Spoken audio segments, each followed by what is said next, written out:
بسم اللہ الرحمن الرحیم۔ شروع اللہ کے نام سے جو بڑا مہربان نہایت رحم والا ہے۔ موضوع سورت طٰہٰ۔ حضرت موسیٰ کی زندگی اور خوف پر فتح کا راز۔ کیا اب جانتے ہیں ایک ڈرا ہوا انسان دنیا کے سب سے طاقتور بادشاہ کے سامنے کیسے کھڑا ہوا؟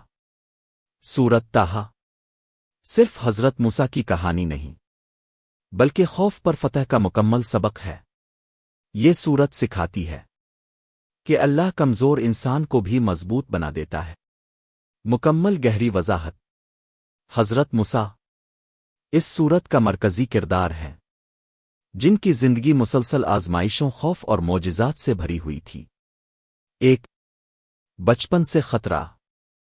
فرعون ہر اس بچے کو قتل کر رہا تھا جو بنی اسرائیل میں پیدا ہو، لیکن اللہ نے حضرت موسیٰ کی ماں کو ترغیب دی، اسے دریا میں ڈال دو۔ سوچو، ایک ماں کے لیے اس سے بڑا امتحان کیا ہوگا؟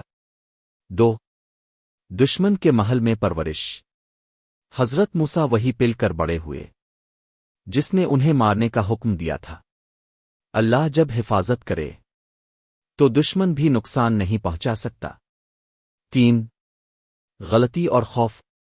ایک دن غلطی سے ایک شخص مارا گیا۔ حضرت موسیٰ ڈر گئے اور شہر چھوڑ کر بھاگ گئے۔ یہ دکھاتا ہے نبی بھی انسان ہوتے ہیں، انہیں بھی خوف محسوس ہوتا ہے۔ چار مدین میں نئی زندگی۔ وہ تنہا، بھوکے اور بے گھر تھے، لیکن پھر اللہ نے پناہ، رزق، خاندان سب عطا کر دیا۔ کبھی کبھی انسان کو سب کچھ چھوڑنا پڑتا ہے کہ اللہ بہتر دے۔ پانچ طور پہاڑ کا معجزہ۔ کوہ سینا پر اللہ نے حضرت موسیٰ سے کلام کیا اور انہیں نبی بنایا۔ ایک ڈرا ہوا انسان اب فرعون کے سامنے جانے والا تھا۔ چھ سب سے بڑا خوف۔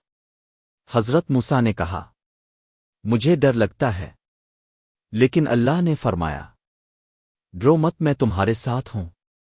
یہی سورت طٰہٰ کا سب سے طاقتور پیغام ہے۔ سات جادوگروں کا واقعہ۔ فرعون کے جادوگر آئے اور لوگوں کو وہم دکھایا، لیکن اللہ نے حضرت موسیٰ کو کامیاب کیا۔ حق آخرکار جیتتا ہے۔ آٹھ بنی اسرائیل کی کمزوریاں۔ اتنے معجزات دیکھنے کے باوجود لوگ بار بار بھٹکتے رہے۔ انسان اگر شکر نہ کرے تو معجزات بھی اسے نہیں بدلتے۔ اگر آپ چاہتے ہیں قرآن کے ایسے راز جو دل کو طاقت دیں تو ویڈیو کو لائک کریں اور فالو کریں اگلے پارٹ کے لیے۔